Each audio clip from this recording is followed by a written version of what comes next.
পবিত্র ঈদ উল আজহা উপলক্ষে ঢাকা ১৭ আসনের বিভিন্ন এলাকায় অসহায় ও দুস্থ মানুষের মাঝে কুরবানির মাংস বিতরণ করা হয়েছে বিশিষ্ট সমাজসেবক ও মানবিক চিকিৎসক ডাক্তার এস.এম. খালিদুজ্জামানের পক্ষ থেকে।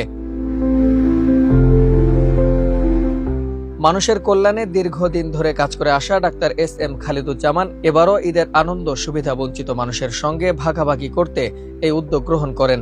তার পক্ষ থেকে করাইল বস্তি, সাততলা বস্তি, ভাসানটেক বস্তি সহ ঢাকা ১৭ আসনের প্রায় ১০টি স্পটে প্রায় ৩,০০০ মানুষের মাঝে কুরবানির মাংস বিতরণ করা হয়। বর্তমানে পবিত্র হজ পালন করতে সৌদি আরবের মক্কায় অবস্থান করলেও পুরো কার্যক্রমের সার্বিক খোঁজ খবর ভার্চুয়ালি নিয়মিত পর্যবেক্ষণ করেন ডাক্তার এস.এম. খালিদুজ্জামান। দূরে থেকেও সাধারণ মানুষের প্রতি তার দায়িত্ববোধ ও মানবিকতা স্থানীয়দের মাঝে ব্যাপক প্রশংসা কুড়িয়েছে। মাংস বিতরণ কার্যক্রমে সাধারণ মানুষের মাঝে ছিল স্বস্তি ও আনন্দের আবহ।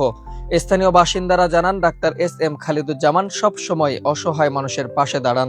সুখে দুঃখে তিনি তাদের খোঁজ খবর নেন এবং মানবিক সহায়তা নিয়ে পাশে থাকেন। এলাকাবাসী আরও বলেন, একজন নির্বাচিত প্রতিনিধি না হয়েও যেভাবে তিনি মানুষের জন্য কাজ করে যাচ্ছেন তা সত্যি বিরল। তারা বিশ্বাস করেন, ভবিষ্যতে তিনি সুযোগ পেলে ঢাকা ১৭ আসনের মানুষের বিভিন্ন সামাজিক সমস্যা ও দুর্ভোগ নিরসনে গুরুত্বপূর্ণ ভূমিকা রাখতে পারবেন। স্থানীয়রা ডাক্তার এস.এম. খালিদুজ্জামানের এই মানবিক উদ্যোগকে সাধুবাদ জানিয়ে সমাজের বিত্তবানদেরও অসহায় মানুষের পাশে দাঁড়ানোর আহ্বান জানান।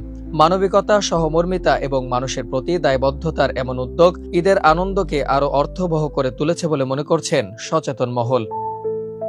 আবু সালেহ মোহাম্মদ সাব্বির, প্রজন্ম ২৪।